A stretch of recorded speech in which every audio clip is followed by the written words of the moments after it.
Buenas tardes a todos. Muchas gracias por estar aquí un domingo más, a las 7:30 de la tarde, para intentar entre todos conocernos mejor, compartir ese interés o esa motivación que tenemos por saber más de nosotros mismos, por aprender a cuidarnos más y mejor.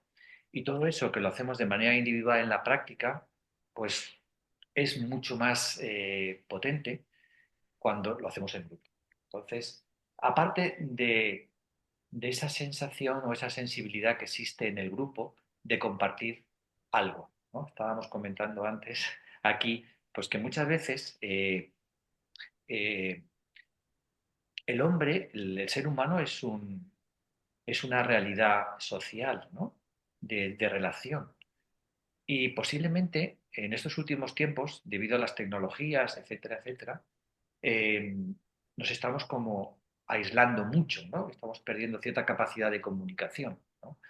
Entonces, todavía en ciertos grupos, como puede ser, estábamos comentando aquí, el mundo de los falleros, pues mantienen todas las semanas pues, un espíritu de compartir y se sienten al final como familia. Los budistas lo llamaban de la sangha, ¿no? La sangha, o las comunidades en el cristianismo, ¿no? Entonces, es verdad que esa sensación de compartir eh, un objetivo común, y si ese objetivo es algo realmente que consideramos importante o trascendente para nuestra vida, muy importante, pues hace que esa motivación conjunta eleve la energía del grupo y podamos encontrar, pues, lo que llamamos también en psicología insights o intuiciones que nos ayuden a desarrollar respuestas adecuadas o convenientes para los conflictos y los problemas que tenemos en la vida, ¿no? Porque en realidad podemos plantear la asistencia como, por un lado, como un regalo, pero por otro lado también como un reto, ¿no? Es como la vida nos regala esta capacidad, esta posibilidad de vivir, pero también hay aprendizajes y retos que tenemos que desarrollar. Lo que al final se convierta en propósitos.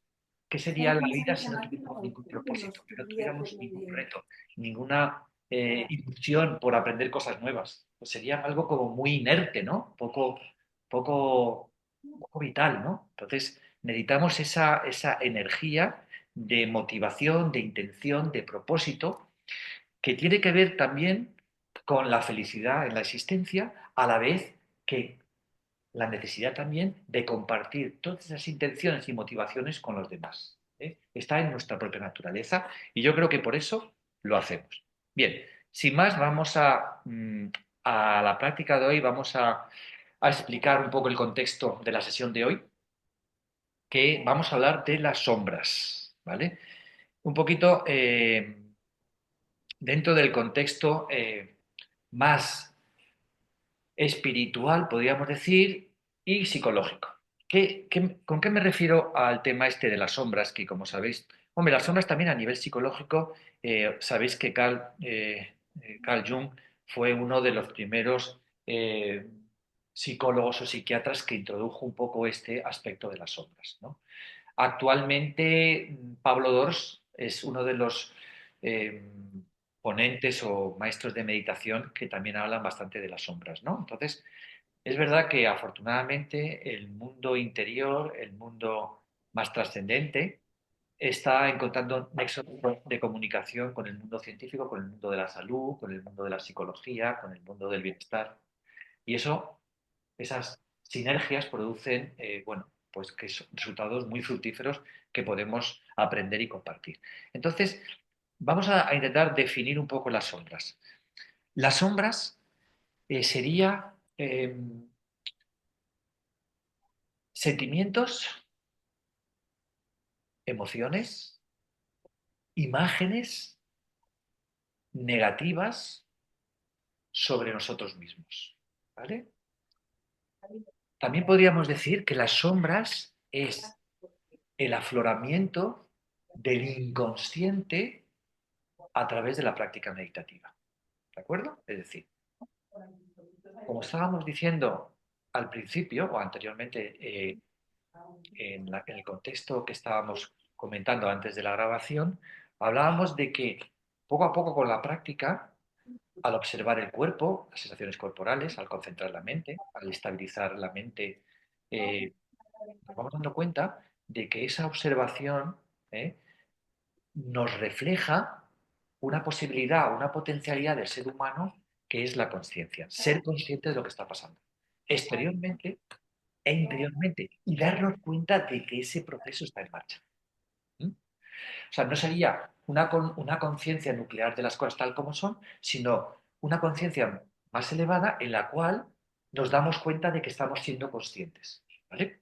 Bien, entonces, cuando eso sucede, y hemos estado observando los contenidos de la mente, como hemos hecho en este trimestre, hemos estado observando la mente y lo hemos hecho a través de observar las sensaciones, a través de los pensamientos, pensamientos sobre todo cavilatorios, rumiantes, pensamientos obsesivos, que son los que más dificultad y sufrimiento psicológico producen, y a través de las emociones. Los últimos capítulos hemos estado hablando de emociones, ¿no? Y cómo gestionar un poco las emociones.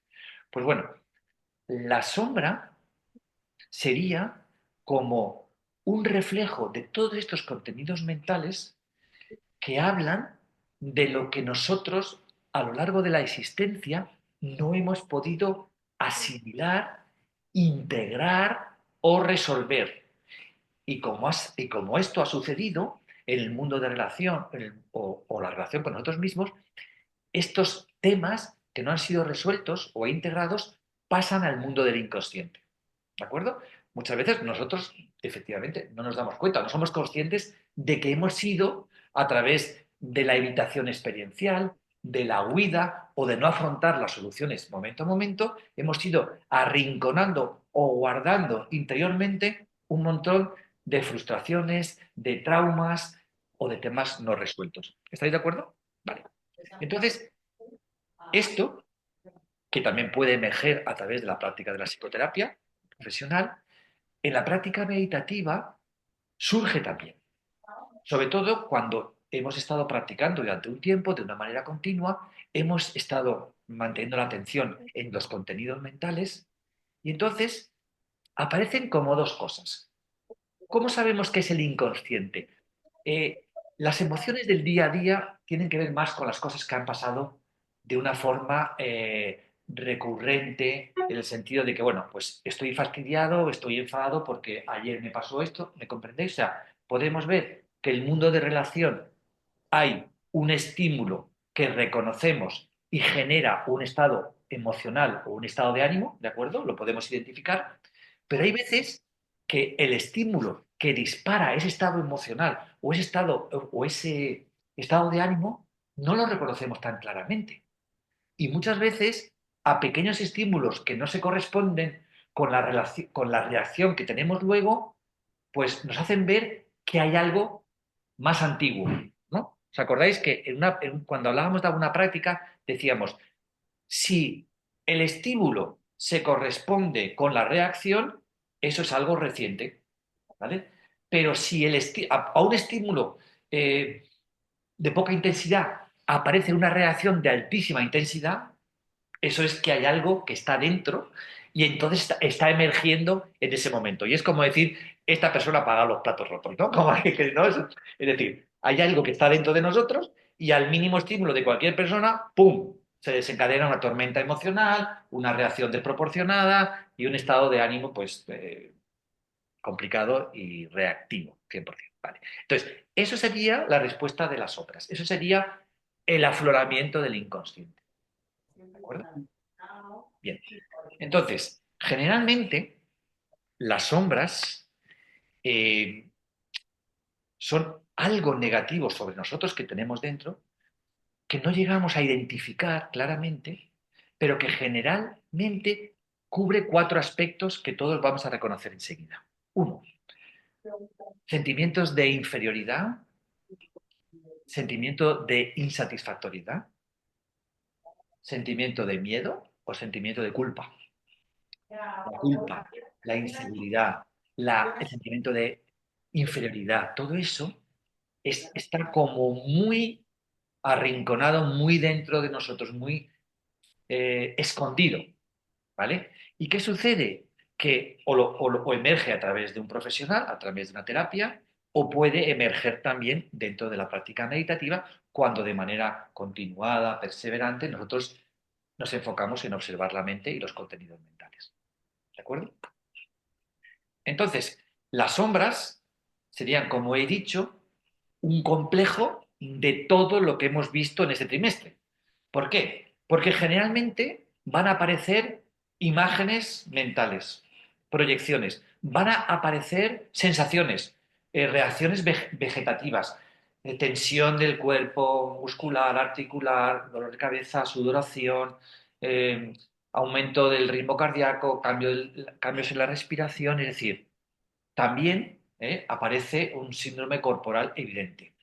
Y luego, pues, lo que nos damos cuenta es que eh, esos sentimientos, esas emociones eh, ocupan de una manera total el espacio de la mente. Es decir, generalmente no sabemos cómo gestionarlos y lo que suele pasar es que nos arrastran.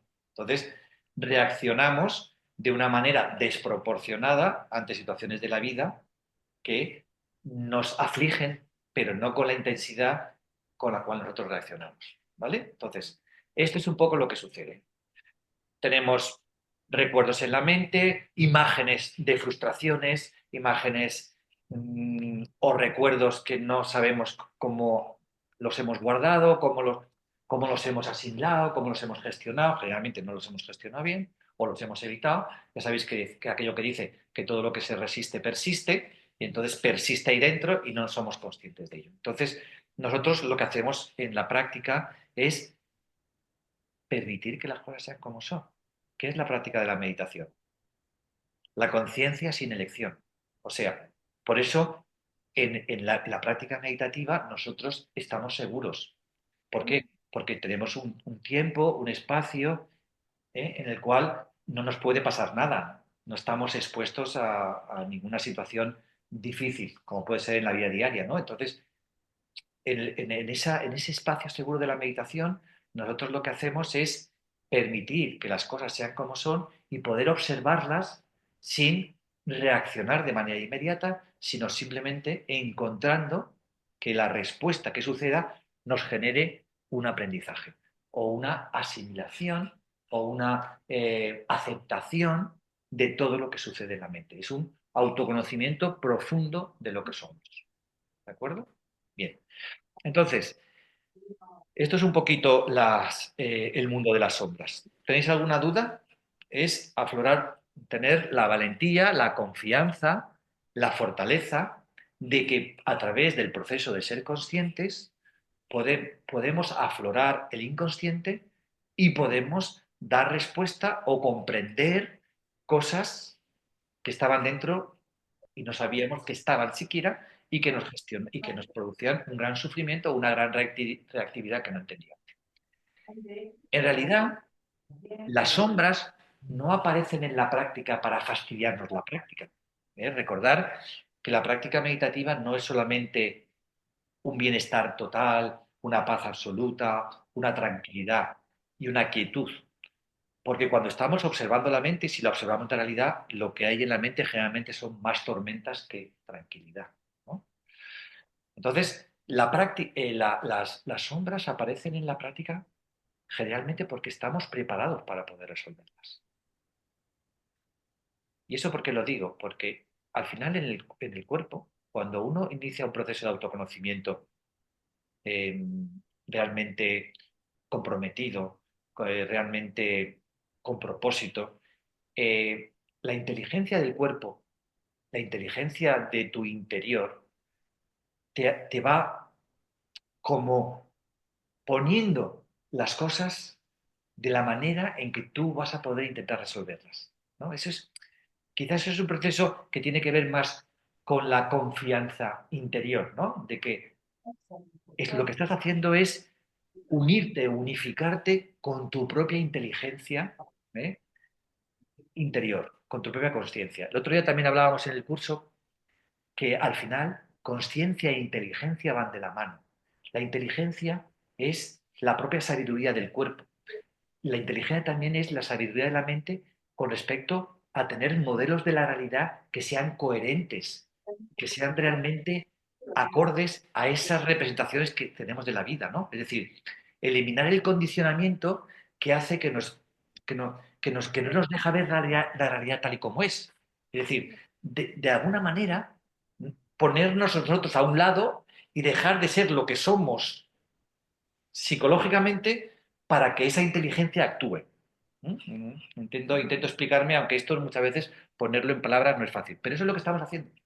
Es ponernos a un lado y confiar en que el proceso consciente y la inteligencia somática o interior nos permita ver la realidad de una manera lo más lúcida posible para poder solucionar conflictos y problemas que están en nuestro interior y que no sabemos cómo gestionar.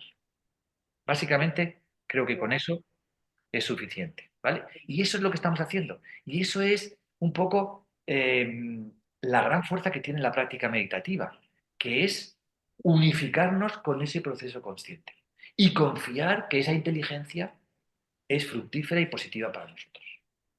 ¿De acuerdo? Bien, pues al final, ¿qué vamos a hacer en la práctica? ¿Qué podemos hacer ante, ¿qué hemos comentado que se hace ante una emoción dolorosa o aflictiva? ¿Qué hemos comentado que se hace ante un pensamiento rumiante o cavilatorio que no nos deja vivir? ¿O qué hacemos ante esas sensaciones muchas veces desproporcionadas que tenemos cuando tenemos un dolor de espalda, un dolor de cabeza, que nos ponemos un poquito alterados y lo que hacemos es que simplemente no soportamos lo más mínimo la sensación dolorosa y enseguida nos tomamos algo o simplemente nos ponemos un poco hipocondríacos y ya pensamos en cosas, ¿vale? Que no teníamos que pensar. Entonces, lo que realmente hacemos primero es hacer consciente ese contenido mental, bien sea una sensación, bien sea un pensamiento y bien sea una emoción, ¿vale? Nos hacemos conscientes. Esto es lo que está sucediendo en mi mente en este momento, ¿vale?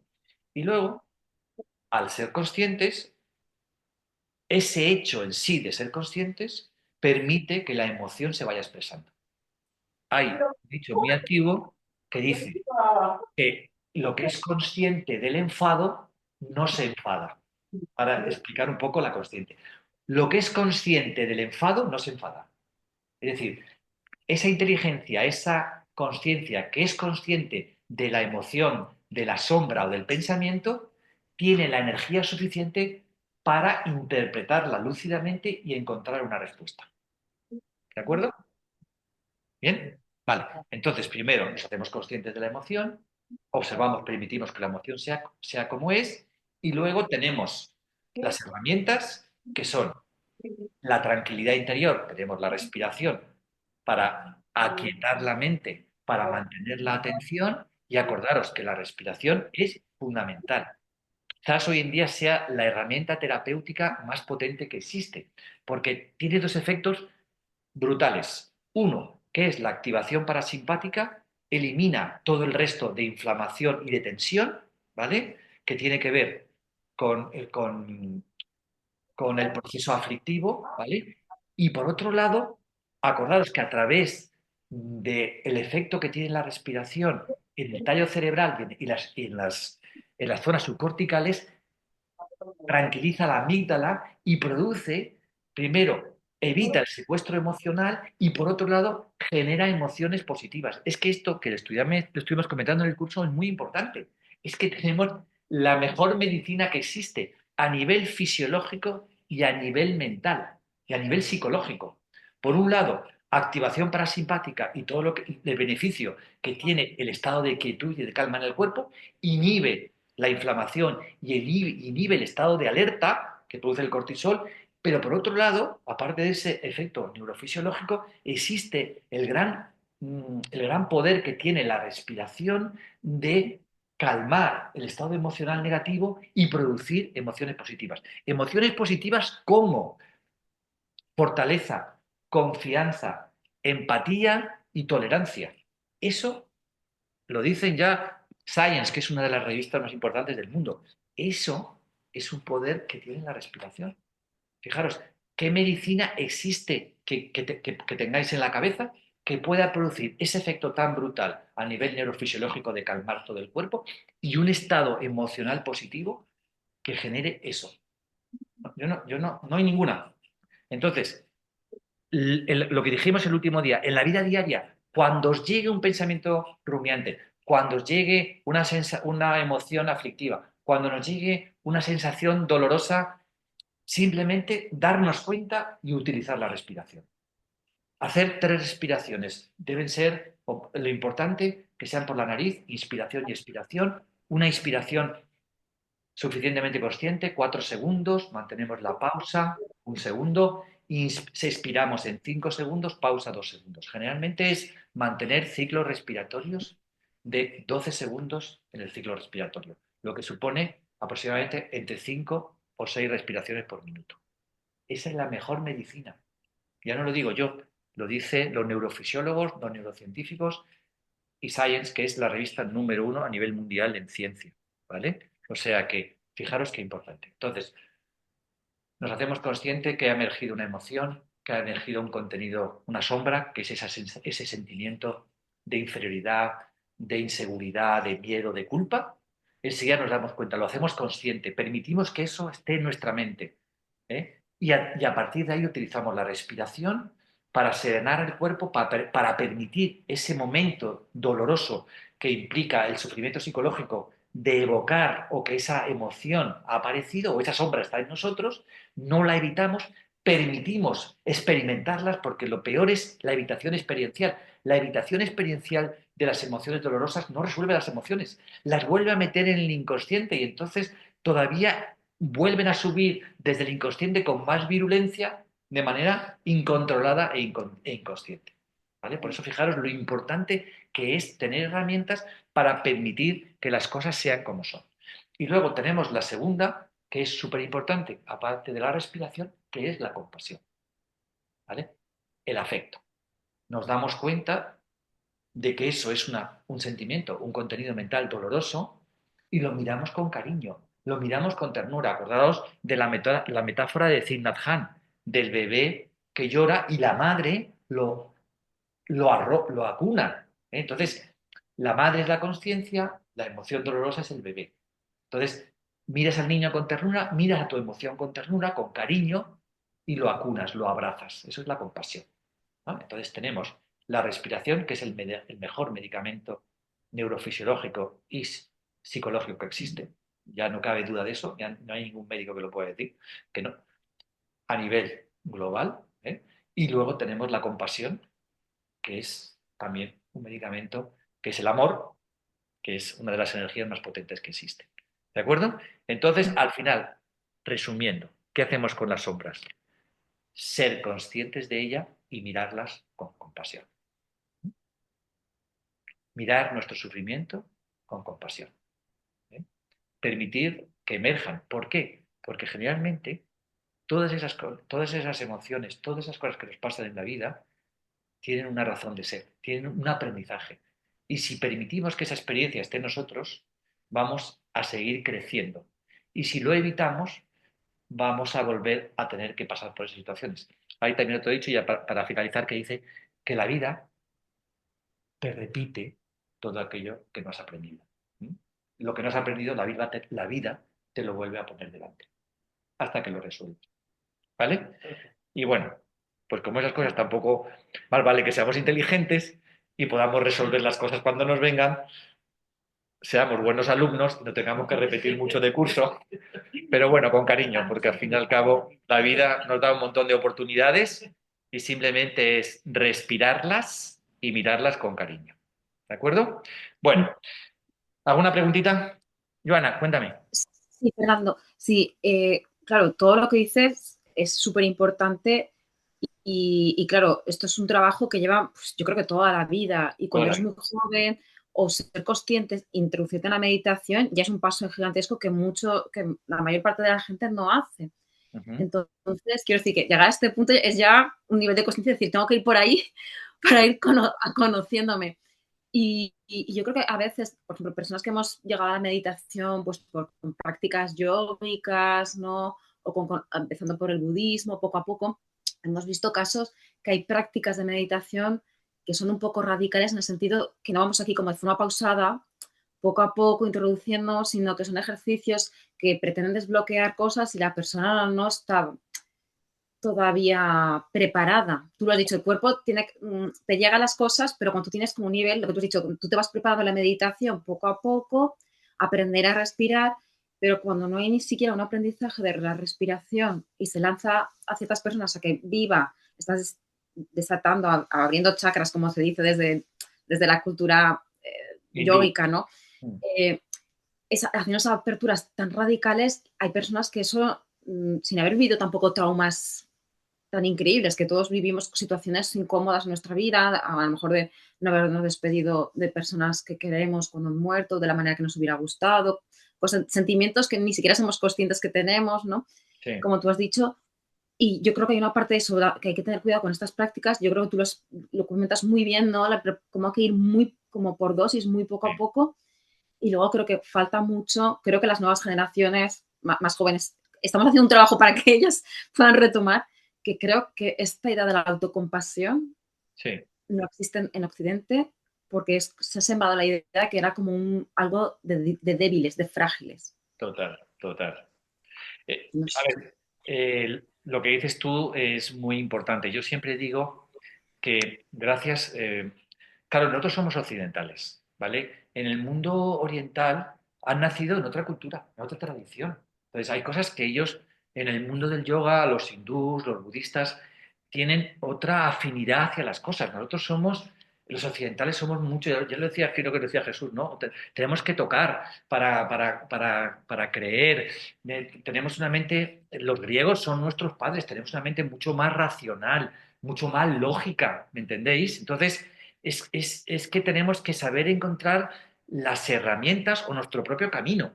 Todas las tradiciones orientales han venido muy bien para generar motivación en el mundo occidental y decir, ojo, que esto es muy interesante. Por eso, cuando empezaron en Harvard, el cardiólogo Huber o Kabat-Zinn o muchos médicos que habían estado, dijeron, oye, es que por ahí vamos bien, porque hay una forma de autogestionarse y de aprender que es muy interesante en el mundo oriental, pero nosotros tenemos que saber cómo introducirlo, cómo normalizarlo y cómo poder desarrollarlo para que todo el mundo pueda utilizarlo. ¿Es eso? ¿No? Entonces, esto es un poco lo que, bueno, yo como médico llevo muchos años también en este mundo de la meditación y de la conciencia, etcétera, etcétera, y creo que es la labor que tenemos que hacer todos y para que la gente joven entienda que cuáles son las formas más fisiológicas o psicológicamente más sencillas para ir adentrándose en este camino tan interesante y tan necesario, porque ya veis cómo están las cosas, ¿vale? Entonces, es verdad, como tú dices, que bueno, todavía hay mucha tradición antigua que existe en nuestro ambiente y que, claro, muchas veces es un poco disonante con las necesidades que tenemos nosotros. Y es como todo, es como al final o encontrar un buen maestro, encontrar un buen médico, es que cada uno al final encuentre su vía. Dentro de la meditación también hay muchas vías, porque hay un dicho también que dice que cuando el discípulo está preparado, aparece el maestro. Y el maestro, pues hay gente que a lo mejor que es muy dentro del mundo del cristianismo, que es muy espiritual, muy mística, lo que sea, pues a través de, por ejemplo, pues le hemos comentado a Pablo Dor, que es un escritor, un monje, es un sacerdote y además que tiene esta fundación de los amigos del desierto, que a mí me parece magnífico, yo lo escucho mucho y dentro de su cultura y dentro de su forma de vivir la existencia lo sintetiza y lo hace muy fácil para la gente que tiene, pues dentro de la medicina, pues nosotros los psicólogos, los médicos, todo el mundo de mindfulness, cómo explicamos la respiración, cómo funciona el cuerpo, cómo funciona la inflamación, pues tenemos que ir dando caminos y luego cada uno tiene que encontrar su forma más adecuada. Yo no digo que la tradición hindú y todo el tema de los chakras sea un tema muy interesante. Yo, de hecho, como llevo muchos años con esto, yo utilizo los chakras en muchas prácticas meditativas. Pero yo en un curso de meditación como este, pues generalmente no suelo hablar de chakras o hablo en el último trimestre cuando hablo más un poco de lo que es la trascendencia.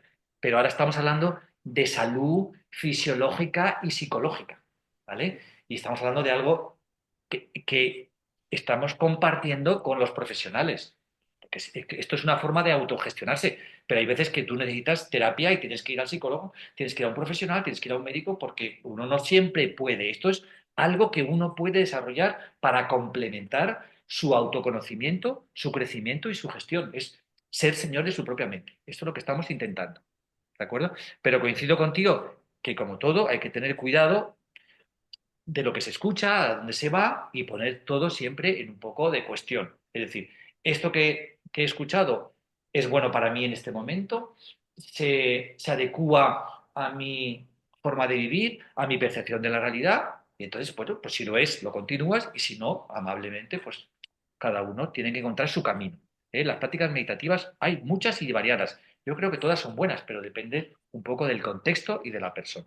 ¿De acuerdo? Vale, pues nada, gracias por la intervención. Entonces, vamos a la práctica. Sería como una práctica global de todo lo que hemos hecho, ¿vale? Vamos simplemente a abrirnos a la percepción, abrirnos a la observación de la mente, sin elección, sin expectativas, permitiendo que las cosas sean como son en este momento. Estamos en un espacio seguro, estamos tranquilos, bien rodeados de gente, todos nosotros ya con mucha experiencia en meditación, tanto los que estáis aquí como los que estáis en el Zoom, y vamos a aprovechar esta energía para adentrarnos o permitir que el inconsciente, que siempre está en nosotros, esos sentimientos, esas emociones de inferioridad, de inseguridad, de culpa, de miedo. Vamos a dejar que aparezcan porque tenemos las herramientas para poder abrazarlas, que sería un poco lo que vamos a hacer con ellas. Vamos a abrazar ese sufrimiento interno, vamos a abrazar eso que no está resuelto dentro de nuestra mente. ¿De acuerdo? Pues venga, vamos allá y vamos a ver si tenemos una práctica fructífera en la cual todos podamos aprender cosas. Vamos a ello.